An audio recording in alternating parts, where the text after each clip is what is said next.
Ya, itu dia pemaparan materi yang ketiga. Ternyata dari literasi juga boleh masuk ke pariwisata ya Bu.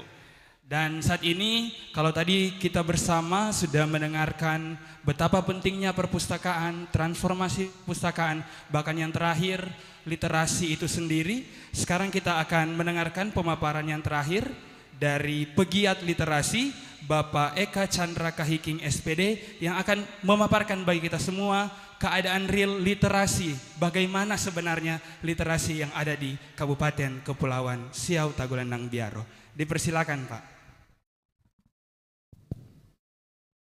Ya, terima kasih untuk kesempatan yang diberikan, Pak Deputi yang saya hormati, Bapak Ibu narasumber, hadirin yang saya hormati. Saya akan memaparkan apa yang sudah saya lakukan di lapangan bersama dengan teman-teman, baik di komunitas maupun dengan teman-teman guru yang ada di sekolah. Saya mohon ditampilkan slide-nya, biar saya akan kendalikan dari sini. Saya akan memulai dengan kata filosof bahwa buku itu adalah mercusuar di lautan waktu. Artinya bahwa dengan membaca buku kita akan hidup di sepanjang waktu itu.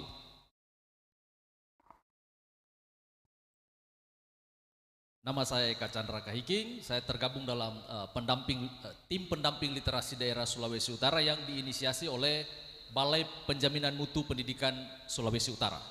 Dan tadi buku-buku yang sudah saya tulis saya serahkan ke Perpustakaan Nasional sebagai cenderamata. Silakan lanjut, Bu.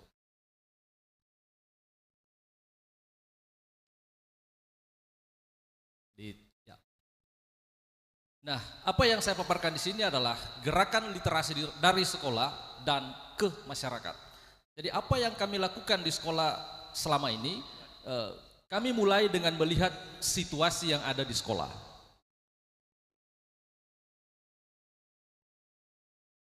Situasi yang ada di sekolah adalah rendahnya minat baca. Itu saya kira adalah situasi yang lazim yang sudah diketahui oleh kita semua. Data UNESCO, data terakhir yang kami akses di beberapa literatur baik di medsos menunjukkan bahwa Indonesia memang kalau dari 1.000 orang hanya 1 orang yang mau membaca dari data UNESCO. Kemudian perpustakaan tidak menjadi tempat literasi, masih ada seperti ini. Kalau ada kegiatan-kegiatan biasanya perpustakaan jadi tempat penitipan barang. Ini fakta yang kami temukan di lapangan. Kemudian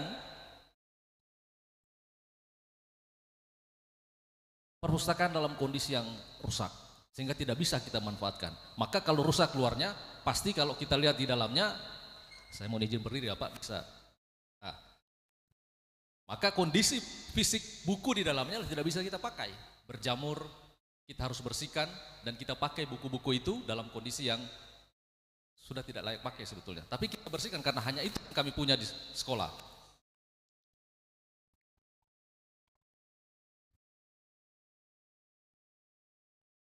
Nah, tetapi masih ada harapan sebetulnya di sana.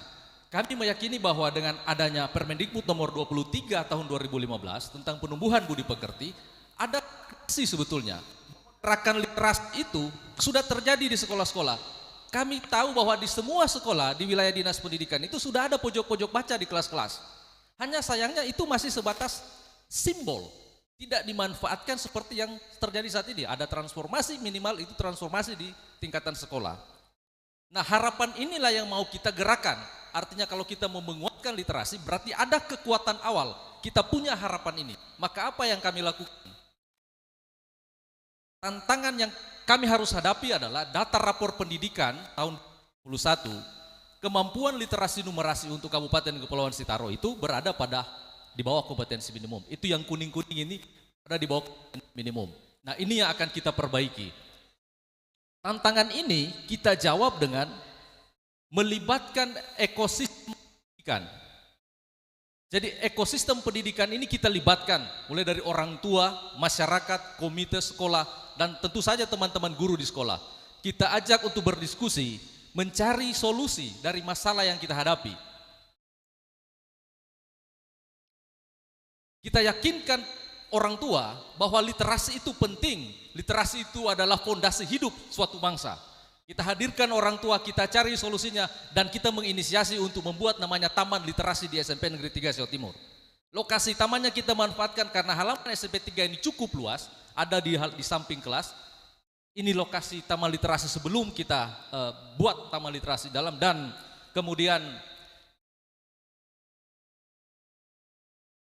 ini kondisinya sebelum dari sudut pandang yang berbeda. Kemudian kita ajak orang tua untuk kerja sama-sama, bergotong royong, bekerja bersama orang tua, kita berkreasi, kita buat tamannya supaya bisa dipakai oleh peserta didik. Dan hasilnya seperti ini. Hasilnya seperti ini.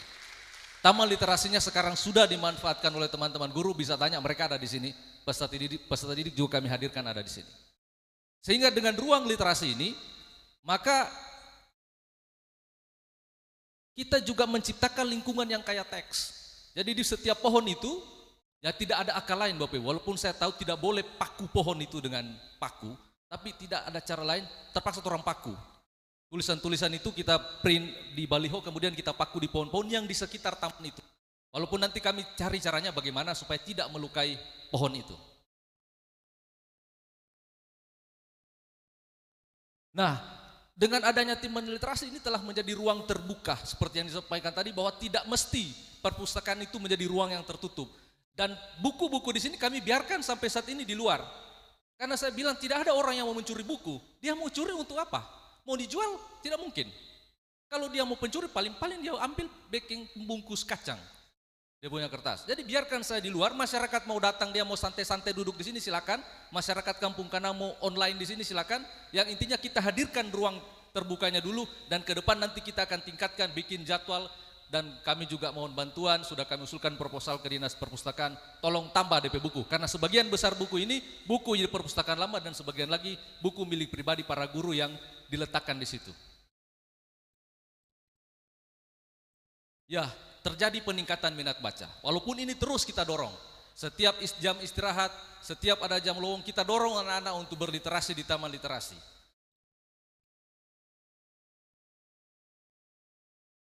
Aktivitas seperti ini kita jaga. Kemudian yang paling rumit sebetulnya tentu saja adalah bagaimana menjaga konsistensi agar budaya baca itu bertahan di sebuah sekolah atau kebiasaan membaca itu bertahan dalam lingkungan pendidikan. Ada antusiasme peserta didik.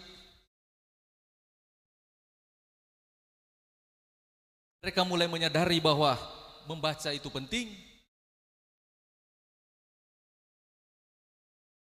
Bisa dibantu supaya lebih cepat, Bu? Ya. Kemudian memahami buku itu adalah teman bagi mereka. Lanjut, Bu. Karena ini hampir semua gambar-gambar. Ya, tolong dibantu untuk dipencet saja. Ya. Kemudian, nah ini yang salah satu yang kami dorong. Ketika mereka mulai membaca, mengakses informasi, maka mereka harus punya kemampuan untuk mengomunikasikan. Artinya menggunakan apa yang mereka baca dan kemudian mengomunikasikan, punya keterampilan untuk berkomunikasi, baik itu melalui diskusi maupun berpuisi seperti ini. Lanjut. Menjaga literasi itu tetap bertumbuh dan berkembang di sekolah. Itu yang kami lakukan. Jadi tidak sekedar menyediakan tempatnya, kita jaga supaya anak-anak kita itu jangan sampai hanya satu hari dorang membaca, esoknya mereka sudah tidak mau membaca lagi. Lanjut, Bu. Kami melakukan transformasi literasi digital, kami sediakan website, anak-anak bisa mengakses dari rumah, barcode-nya ini bisa di-scan, barcode ini juga sudah dipasang di taman literasi, anak-anak bisa men-scan barcode ini, silakan lanjut, Bu. Mereka bisa menikmati bahan bacaan dari rumah, bahan bacaan yang kami ambil dari beberapa sumber literasi digital milik Kemendikbud. Jadi kalau mau mengunjungi halaman sekolah, kami beri nama halaman serasi setara atau halaman sekolah literasi, sekolah taman karakter. Ya, buku-buku ini semua buku-buku digital yang bisa diakses oleh anak didik dari rumah kalau mereka tidak ke taman literasi. Termasuk di sana ada modul ajar teman-teman guru yang sudah dibuat, kita masukkan ke situ. Kalau ada Bapak Ibu pengawas yang bisa periksa, bisa langsung mengakses ke situ. Ada video-video kegiatan, baik kegiatan sekolah maupun kegiatan pembelajaran, semuanya kami tampung di dalam website Serasi Setara ini. Kemudian saya akan masuk ke masyarakat. Sedikit saya gambarkan bahwa ada komunitas yang menggerakkan masyarakat yang namanya Rumah Belajar Karangetang. Sambil jalan saja, Bu. Kami sudah menjangkau kurang lebih 300 orang dari tahun 2018 sampai sekarang. Itu melalui program paket A, paket B, paket C yang didukung oleh pemerintah Kabupaten Kepulauan Sitaro, dalam hal ini oleh Dinas Pendidikan. Kami jangkau sampai ke wilayah pesisir. Kalau mereka tidak bisa datang, kami yang datang ke sana. Kemudian di sini juga dari lapas, kami juga menjangkau sampai warga binaan di lembaga pemasyarakatan. Terus saja Bu. Dan salah satu transformasi yang seperti diungkapkan tadi adalah muatan-muatan materi di sini dibimbing dan dilatih warga masyarakatnya. Misalnya bikin keripik pisang, kita manfaatkan potensi-potensi lokal. Kemudian kita bikin juga halua kenari, kita manfaatkan potensi lokalnya. Hanya yang bedanya adalah ini muatan, bukan kursus atau keterampilan. Kemudian kita bikin ikan asin langsung di pantai. Kemudian ya kita barengi dengan memperkuat akses teknologi, mengajarkan mereka mengoperasikan laptop, komputer, menggunakan perangkat teknologi harus supaya masyarakat kita juga punya kemampuan untuk menggunakan teknologi yang baik, dan bila mana mereka lulus, mereka bisa bekerja sesuai dengan kompetensi mereka, dan terakhir mereka mendapatkan legalitas ijazah. Terakhir saya mengutip kata Kofi Annan, literasi adalah jembatan dari kesengsaraan menuju harapan. Literasi adalah jalan menuju kesejahteraan. Sekian dan terima kasih. Ya, kita beri tepuk tangan untuk pemaparan yang terakhir dilakukan begitu.